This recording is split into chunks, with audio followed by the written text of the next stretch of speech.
YouTube? What's going on? Moto here again with another YouTube video or another gun video. Just a review of what I have on my weapon or my firearm. Today I'm going over the Glock 23. This is mine and I've had this for about 6 years now. Again, this is not like a complete review. It's just what I have on my setup. This is my setup right here and it's part of my everyday carry. It's one of my few guns that I carry. I switch out. The reason I switched to this one, usually because of the flashlights. I carry my Glock 43 during the day. It's a little smaller, a little lower profile. At nighttime doesn't really matter, so they can't really see it. So first things first, just make sure the gun's clear. Just go ahead and take the magazine out. Send it home. All right, it's clear. All right, so just how any other gun review I do or anything I go over my weapons, I'm gonna go from the front to the back. First things first, start from the top. I actually got a little fiber optic green sight there. I'll tell you why I got a green one there to match up the back in a minute. But yeah, just a little high vis green fiber optic sight. It's just good in the daylight, but it doesn't really matter because of the rear sight. I'll get to that, like I said, in a second. If you go a little lower, I have just another M-Force flashlight on there. I'm really a big fan of these. Get one. This is the compact M4C. Or APLC, it's for compact guns. On my Glock 22, on my last video, I have the actual APL, excuse me, and that's the full-size one for your full-size guns. So notice it's flush, doesn't really burn out or doesn't get a lot of carbon on it, so that's why I have this one on there. As you can see, it's not the custom Glock paint. I had the gun manufacturer Gunworks paint it for me. I had a buddy that used paint. I work for Gunworks, but he painted it for me. And he filled it in with some red to match my trigger. Speaking of trigger, this is another pyramid trigger. Again, all my Glocks have pyramid triggers in them, except my Glock 19 that has a CMC. Another video on that later. Let's keep moving back. This is not stencil or anything. This is just tape or grip tape. Came with the gun when I purchased it a long time ago, and it hasn't came off yet, which is great. It's a little soft, so the aggressive texturing, the pyramid texturing on the Glock doesn't really get into my fingers and doesn't really mess up my middle finger. Like I said in my last Glock video, my middle finger rose pretty raw on that stuff. So this actually kind of helps and gives me some grip. And it doesn't make it too fat, too wide, so I don't have to change out the rear panel. Underneath, I don't know if you can see that, I actually had it shaved down a little bit more so I get a little bit more purchase on the firearm. A standard OEM extended magazine release, or sorry, correction, slide release, slide lock. Man, dumbfounded on that one for a second. And then underneath, I just have my Texas plug. Back when I lived in Texas, so just to have that in there. There's no weight or nothing, no lead or. Some people, some competition shooters put lead in there, lead inserts. Let me lock the gun to the back. As you can see, that's not a standard Glock barrel. That's a Lone Wolf barrel. It's for the Glock 23.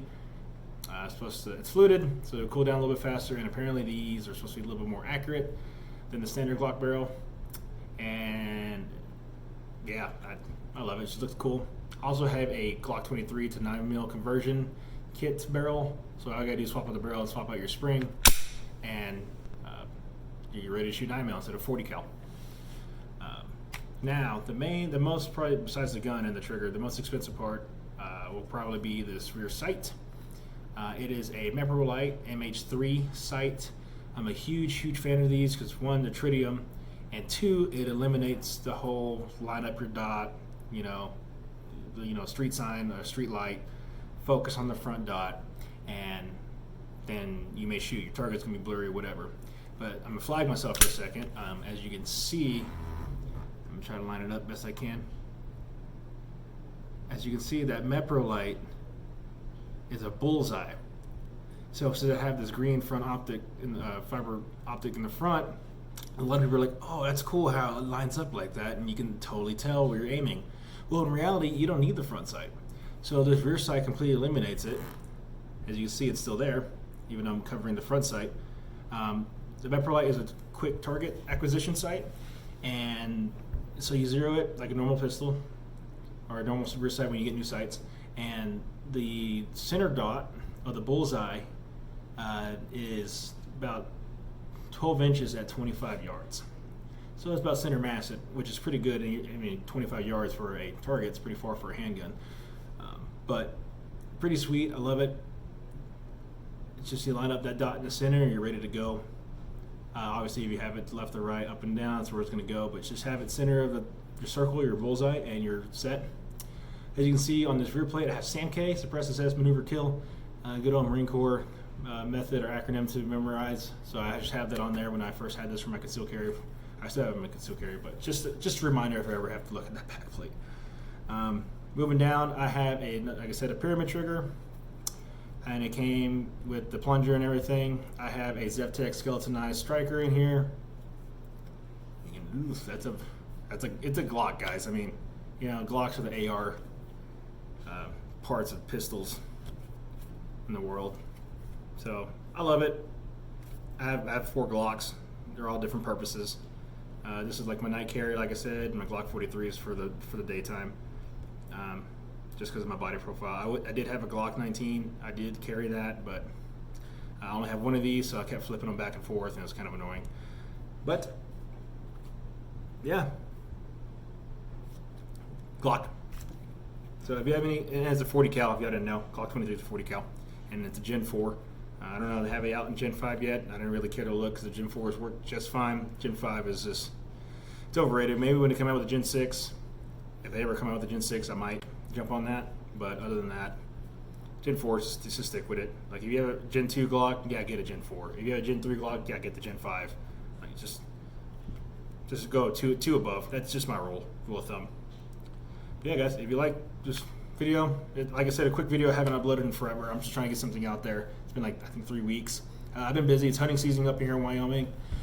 Just 2 weeks ago, I got me an antelope doe with my 300 blackout pistol. Hopefully I get to put some video of that up there on YouTube. I got some pictures for sure, but the video was kind of bad.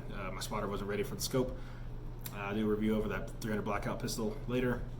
But yeah, guys, if you have any questions about the sight or anything, I'm willing to answer it. Just leave a comment down below. Don't forget to like and share, and don't forget to subscribe. I'm not a beggar or anything, but subscribe helps. It just lets me know to even put videos out today. Like today, I was like, I wasn't really feeling it, but I had some time and some free. I feel like uploading. I haven't really talked to you guys in a long time. Also, I do have a Patreon. Don't really know how to use it yet, but if you do know how to use it and I don't, just donate $1 or something. I don't know. I'm trying to do this. I got a 224 Valkyrie I really want to do a review on. My buddy has a 1 in 6 twist, 1 in 7 twist, and I have a 1 in 6.5 twist to see any difference. We have exactly the same rifle, except the twist rate. So, yeah, that video is coming soon. I was trying to do it this month, but bills came up in the way.